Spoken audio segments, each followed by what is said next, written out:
Hey everybody, today I'd like to talk about H.E.R.'s guitar solo at the Super Bowl. Now in this day and age, it's incredibly rare for a solo to be featured in a media event of this magnitude. In today's pop landscape, it's almost unheard of, so it has a sort of outsized impact on our little world as guitar players.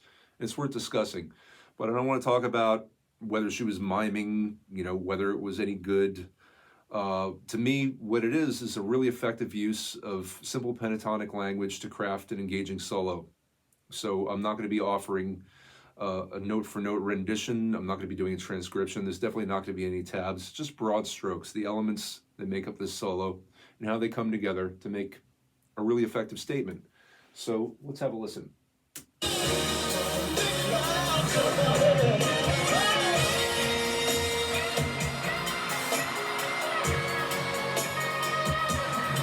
Okay, yeah. Right away, she comes out with a really strong statement, like a big, just kind of saying, "I'm here."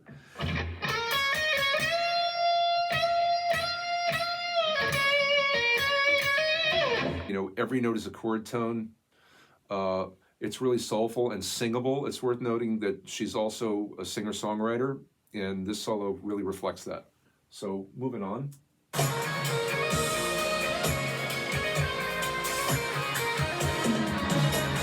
Yeah, the next thing that happens is something I like to call a motif. It's a sequence of notes that kind of repeats or mirrors itself.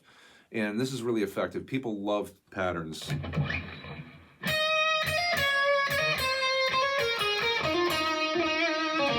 So what's the next thing that happens? Oh, let's listen to that again. Okay, the next thing that happens in the arrangement is that the band plays some punches. They play like a unison lick. Bum, bum, bum. And when this happens in an arrangement, as a soloist, you have a choice. Either you can noodle all over it, or you can nail it. You can play it along with the band, which I think, to my mind, is a more effective way of approaching it. Then she follows it up with a fast run. She gets your attention with those punches, and then she follows it up with some flash. And as you can see, like if you've seen this video, the crowd absolutely goes wild. They love it.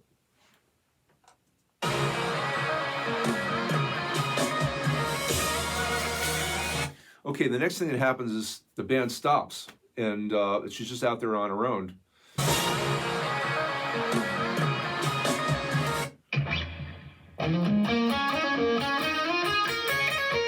Now I'm paraphrasing here. I'm not playing it note for note.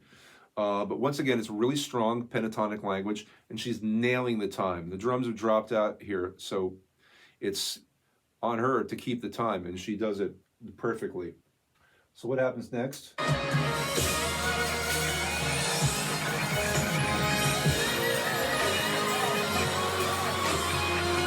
Okay, the next thing that happens is she ascends on the high E string up the scale. She's adding a scale degree here. The minor sixth, and she repeats those last three notes with a repeated, like a quick 16th note. So we're not only going upward, but we're also going faster, and that's kind of ratcheting up the excitement. Okay, and the next thing that happens is something I like to call contrary motion. The band's going down the scale. And she's going. That creates a lot of drama too. The band's going one way, the soloist is going the other. It's creating a sense of space and drama. And she finishes that off with, by sort of outlining a chord. I would say that it's a little bit like a, ooh, I'm out of tune. Hold on.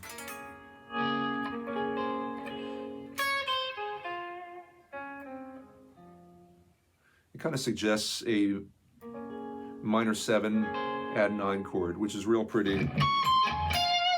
Okay, so moving on.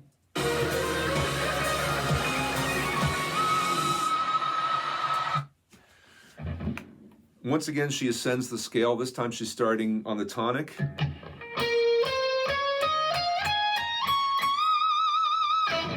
And finishing with a bend, the highest note that's available on the guitar. She's also adding some tremolo picking here. which adds excitement. Something Van Halen used to do too at the climax of his solos. It kind of suggests that you're at the end of your rope, you're at the limit of your ability. Even though that may not be entirely accurate, what it telegraphs to the audience is that that something's coming. It's also worth noting that the tempo of the notes accelerates. It starts with quarters, 1, 2, 1, 2, 3, 1, 2, 3, 1. As she ascends, the pace of the notes changing quickens. And she finishes off.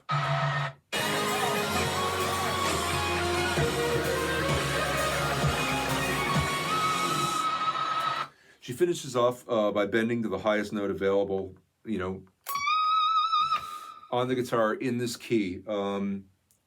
Now, I think as a target note, it's kind of weak. It sounds kind of feeble to me. She's bending up to the fourth, which is, by its nature, it sounds kind of unresolved. It either wants to resolve to the third or up to the fifth. At the climax of a solo, I prefer to target, like a really strong, stable chord tone, like a third or a fifth. But on the other hand, I understand why she did this. Like I said, it's in a weird key, and that's the highest note that's available, and that just kind of signals to everybody, it's time to applaud. And applaud they do. Crowd goes wild. So what's the takeaway from all this? Well, first of all, blues language is still viable, and the pentatonic scale is still a fantastically useful tool.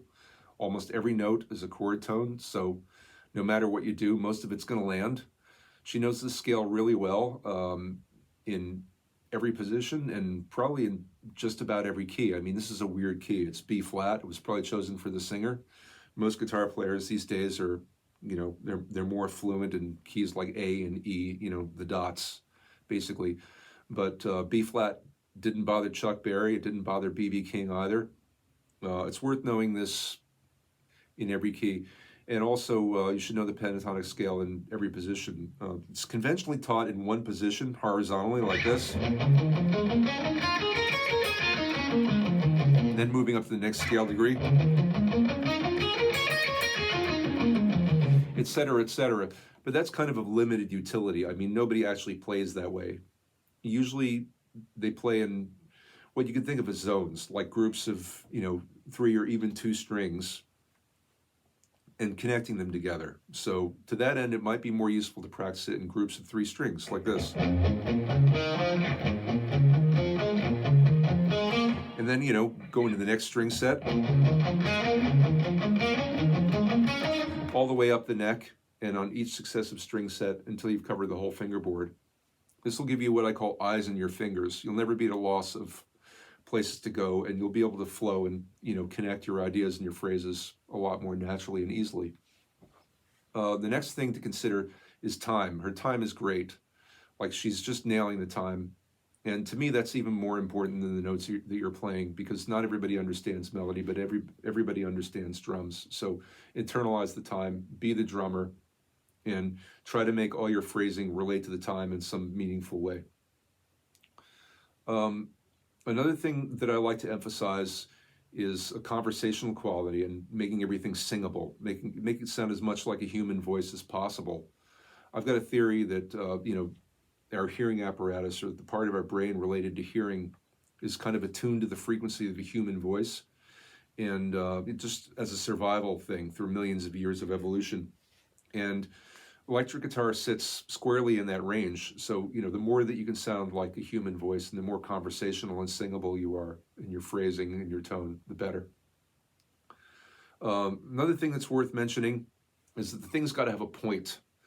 It's got to have an arc or a story, if you like. It's got to take the listener from point A to point B. And however you do that, you start low and you go high, or you start slow and you get faster. She utilizes both of these strategies here, and it's very effective. And not to get weird about it, but it's also a little bit like sex. There should be a climax. There should be some kind of payoff at the end. So consider that. Finally, I think it's worth mentioning that she's got a metric F-ton of swagger. She comes out of the gate with a lot of attitude. She grabs your attention, and she holds it throughout. And this is something that's good to be able to do, particularly in a live setting. You got to make them feel something, and the visual element really helps. Now, there's horses for courses, right? I mean, if you're a worship guitarist, you don't want to come to church dressed in this outfit and start throwing a lot of glory poses. Your pastor might not think too highly of that. But in the right setting, it can really help sell it. She understands the assignment and she does it great. This is something that I've been guilty of myself, and it's just a good, ability to have in your arsenal. So I hope you enjoyed this. I hope you got something out of it and appreciated it. If you do, please hit like and subscribe. That helps me. And I'll see you next time.